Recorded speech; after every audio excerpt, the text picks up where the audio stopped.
Hello, bonjour. Welcome to the Union Safety Net, le filet de sécurité syndicale, a union podcast for working people. I'm your host, Sébastien Bezeau, et oui, parfois en français aussi. This podcast is hosted by the Union of Safety and Justice Employees, le syndicat des employés de la sécurité et de la justice. Join us for an informative discussion every month about issues currently affecting working people.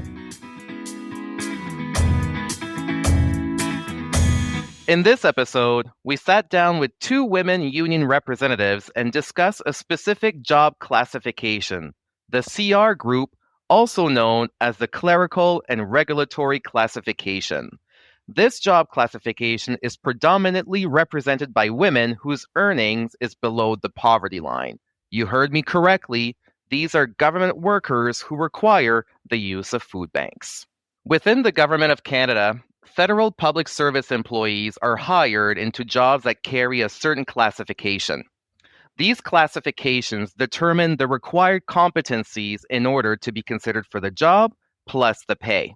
For those who work in the public service, your job classification is a very relevant consideration, and many employees seek to transition from one job classification to another as they progress in their career over time. Today, I'm welcoming two USJE Regional Vice Presidents, Sonia O'Brien-Colterman and Carol Osborne. Carol and Sonia, welcome to the Union Safety Net. Thank you. Thanks for having us. So let's begin by introducing you to our listeners. Can you please tell us a bit of your work background, where you're from, and why CRs are so important? Let's begin with Sonia and then Carol. I was originally born in Newfoundland, Canada, and I started work in the federal government as a CR3, believe it or not, and worked my way up. But I stayed quite a while in the CR pool, like through the 3, 4, 5s. And I moved over to the RCMP after I had my 2 children. From there, just plugged away. Let's date you, Sonia. What year did you start as a CR? Oh, what year? Roughly. Give us an estimate. It was 85.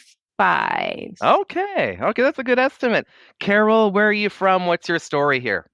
So I'm from New Brunswick, from St. John, New Brunswick, actually, and I'm born and bred here, and I've only ever lived in one other place, and that was Truro, Nova Scotia, and that was because of my job. So I started with Correctional Service of Canada in 1995, and I actually worked at Nova Institution as a CR3. We were reclassified to CR4 as well. But I moved and worked in Nova Institution for Women in 2001, and that's when I became indeterminate. Yeah, I'm on my 30th year with corrections, and I started as a CR3, went to a CR4, and I'm currently an AS2, so I supervise the CR4s in corrections in the community. Well, for our listeners, we have the two perfect guests to deep dive into what CR stands for, the challenges that these members have been facing over the past decade. So let's get into it. Carol, you said, you have quite an extensive background in this field. As a labor union rep, you've gotten to know many dimensions of the job classified as a CR3 or CR4. How would you describe the work performed? I would say the CRs are the clerical support that provide the essential services in our sites, in our offices. They are the ones that provide the support to the other staff that are within the site. And they ensure that the sites run smoothly and securely. And by doing that, they manage sensitive records and are assisting with the daily operations. So it's not just typing. I mean, we're looking at, big jobs, some jobs that play an important role in the big puzzle, right? So, Sonia, what about the members you represent? Is their job description similar to that of CR3 and 4 and other federal departments and agencies? So I started off as a CR3 at Department of National Defense in material management, and that was a varied list of tasks. You're basically tasked anything that comes through that needs to be functioned. And I'm now at and then I went over to the RCMP after that. As a union rep in public safety, I have to say, and I think Carol hit the nail on the head, that our CRs are expected to perform duties with sensitive materials. There's a lot of security issues. We go through security checks that can take a lot of time and can be intrusive. It can be intrusive. And we're exposed to a lot more stuff that we can't talk about when we go home. We can't talk about with our friends. And just because you're clerical doesn't mean that you don't see it and you don't hear it. You're actually in the thick of it. I worked at records in the RCMP when I first started. The things you saw come through in those records can be, quite alarming when you're not prepared for it. So I think there is a added layer of responsibility for the clerical and regulatory people that work for public safety for sure. Carol, yourself, you have supervised and represented CR3 and 4 for many years now. What's your perspective on how the role has changed over time? So for most people that don't know what our CRs do, I think it's really important that we recognize that these are the staff members that work behind the scenes. They're not always upfront. So they work behind the scenes and they play a critical role in supporting public safety within our departments that we represent within USJE. So in the 1990s, our work was more like paper-based. And now it's more electronic. Everything has seemed to go to the electronic versions. And because of that change, you have to be more savvy with technology. And I think it's really important that we recognize that. That's a change for everybody, but we're the ones that are there making sure that the work is done appropriately, entered into the systems appropriately, and that we're providing the correct information to our colleagues. Now, Carol, let's have a quick historical overview of the classification system within the federal public service. How old is the system? Is it true that the classification has not been updated since the 70s? And I ask you, and for our listeners who look at you, you look young, you sound young, but you're one of our oldest and longest, should I say, serving RVP of the union. So share your historical wisdom and experience with us here today. I'm not as young as I look, and I don't feel I look as young as you're saying. So, so a very quick answer is the standards haven't been updated since the 1960s. Some of the standards, and that's a problem. They need. Why is that? Why hasn't it been updated since the 60s? Honestly, I don't think it's a priority for the government. I don't. I think. Because there's been so many changes and the responsibility and level of accountability that are on our members, on our staff, it doesn't reflect it properly. And I truly think that if we actually had the proper assessment, that we would be higher classifications and we would be paid more equitably. I think that's ultimately the biggest concern that we see as a union. An open question to all then. Why do you think that successive federal governments have failed to update the classification system? Is it because at the end of the day, they know it's going to cost them a lot more because the workers deserve more for the job that they're doing? Yeah. As Carol stated, the job has changed dramatically from when I started. How often have we seen, Carol, people who have asked to get their jobs reevaluated? And honestly, a lot of the times it's just put off, or they're not given the points to go to a higher level because it causes a chain reaction all the way up to the top. So if you have an office of CR4s and they get upgraded to a 5, then you're looking at their supervisor who maybe an AS2 needs to jump up. And so it's a chain reaction up the line. Right from the foundation. Right from the foundation. And the foundation, and you hit it as well, Sebastian, they are the foundation of the public service. They make the wheels turn. There's lots of people in management or highly skilled functions in the federal government as well. But that's not to say that the clerical and regulatory is not highly skilled as well in what they do, because they keep the wheels turning. if you pay a bill, if you get paid, these are all on the backs of the clerical people. And it's clerical and regulatory for a reason. They are also the people who do the checks, travel claims, like you're processing travel claims. They're making sure that you're not putting things on there that shouldn't be. Like they're the ones that are regulating what is put into play. So yeah, and I've met a lot of people, and this is especially true now, more so.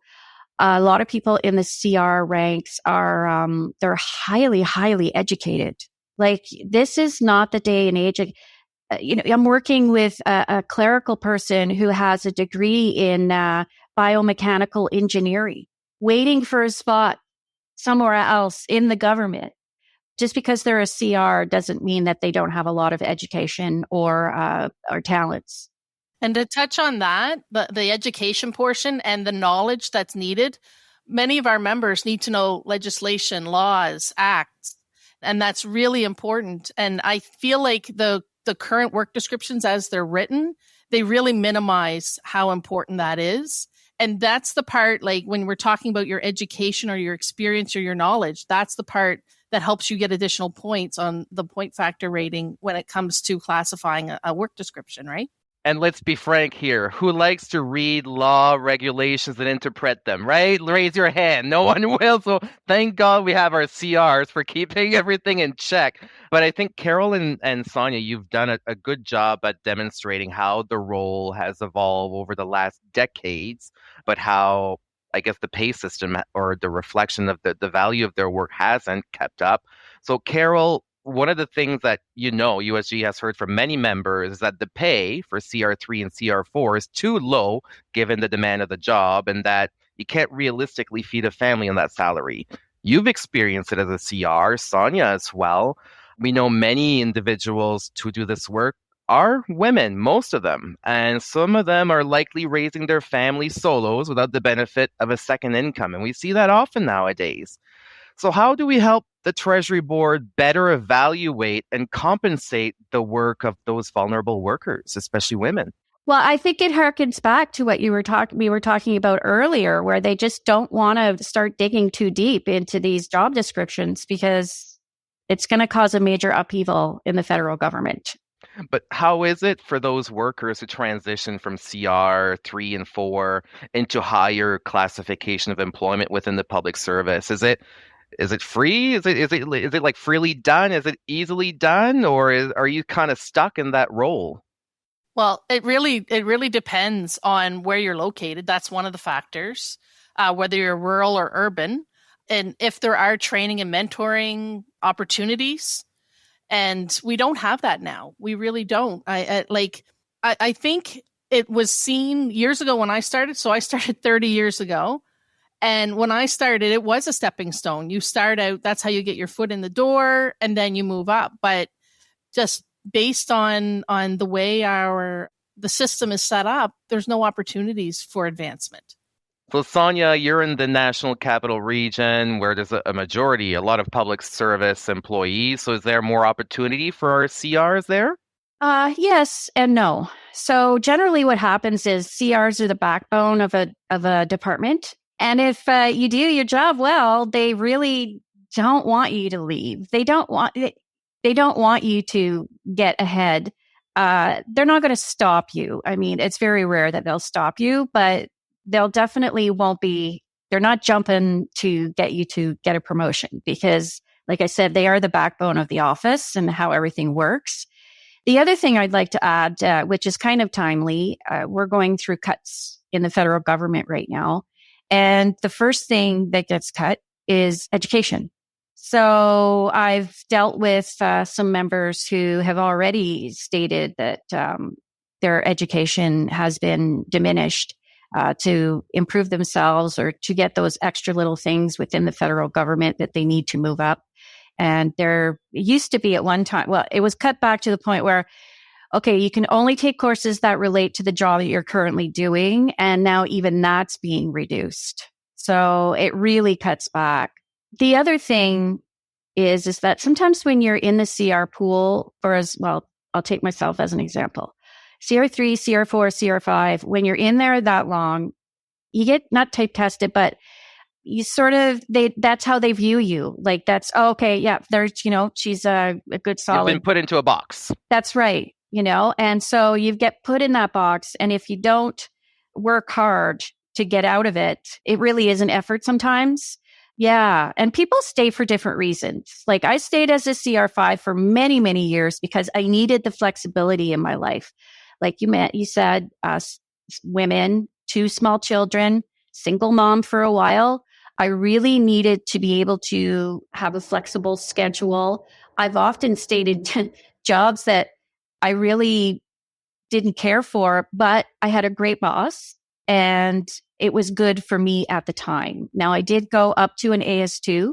Now, you've highlighted a few challenges where the job has changed, it's modernized. Now, technological changes have happened, employees have to adapt, but now, Sonia, you're highlighting there's budget cuts happening. Now, even education may not be training support provided to the members. So a question to both of you, what are the members telling you? Is there regular training or support for CRs as technology and demands keep on changing?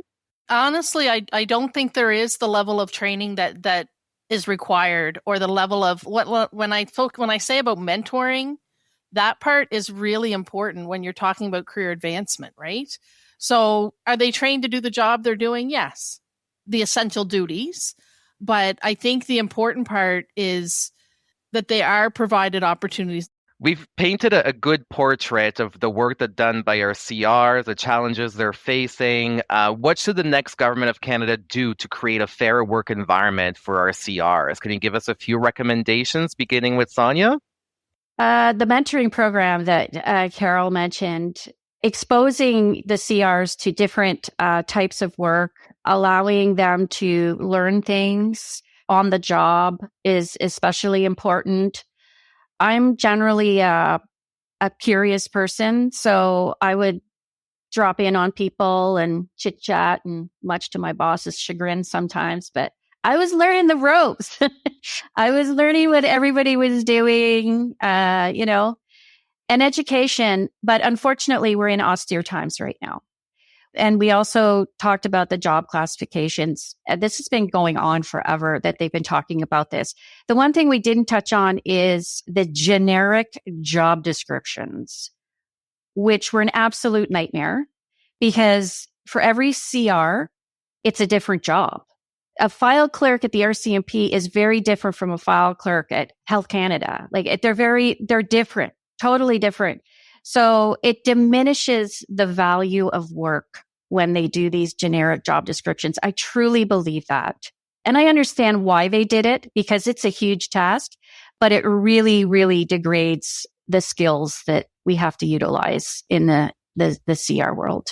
Carol, you who have worked as a CR, who has supervised some, if you had Mark Carney's ear to speak to, what would you tell him to do as the next government of Canada for our CRs? I think it starts with the recognition of the work that our members are doing. I think, and what goes hand in hand with that is paying them equitably and making sure that they are paid appropriately to the work that they're doing. And inclusion is another part of this, which also goes along with, it'll be interesting because I know we've talked about this before a lot in the union, is flexible work arrangements. Our CRs are often the ones that don't have the ability to have flexible work arrangements because they're the first ones you see when you come into an office, the first point of contact. And management forever and a day is saying, no, you can't do that job at home. And sometimes we ask for just 1 day a week to be able to, because there's lots of duties that can be done remotely. We've proven that. We've proven that through the pandemic. We've proven that just the way our work is now, right? Like right now here, we're on a video. That's what we do. That's what our meetings are now. So there's no reason why they can't be given those opportunities as well. So when I'm talking to the government about our CRs, they're the things that I would highlight.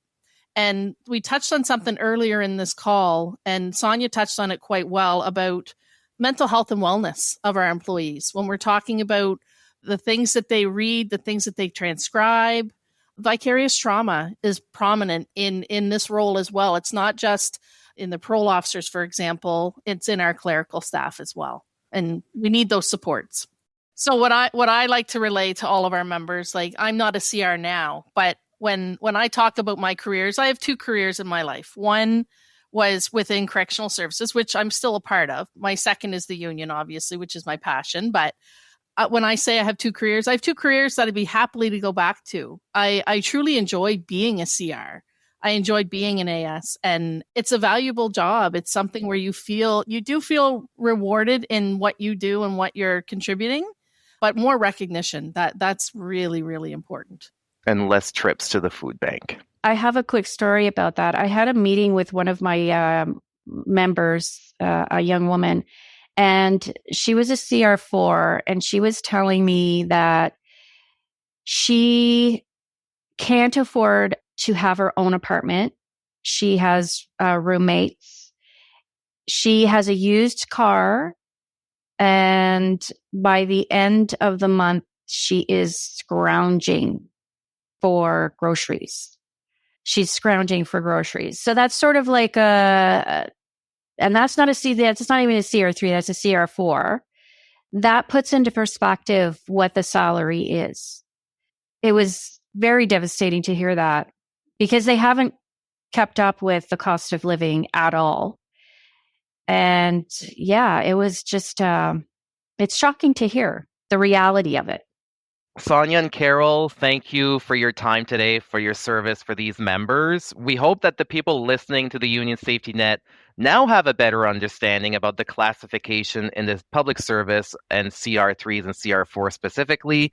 And without the CR3, CR4s, many essential government activities would be severely impeded. So at USJE, we firmly believe that job descriptions that date back to the 1970s are unfair to employees and Canadians, and that a modernization of the classification system is long overdue. We hope that we've been able to shed light on the valuable work done by these members. And just so you know, this episode has been recorded on May 1st, International Workers' Day. We hope you have a good International Workers' Day and hope to hear you again here on the Union Safety Net. Merci. Thank you for joining me for this episode of the Union Safety Net, le filet de sécurité syndicale, a union podcast created by USJE for working people. If you have any feedback on today's episode or would like to suggest a topic you want us to cover, please reach out on social media platforms. We love to hear from our listeners. I'm your host, Sébastien Bezeau, and I hope you'll join us next month for another episode of the Union Safety Net, le filet de sécurité syndicale.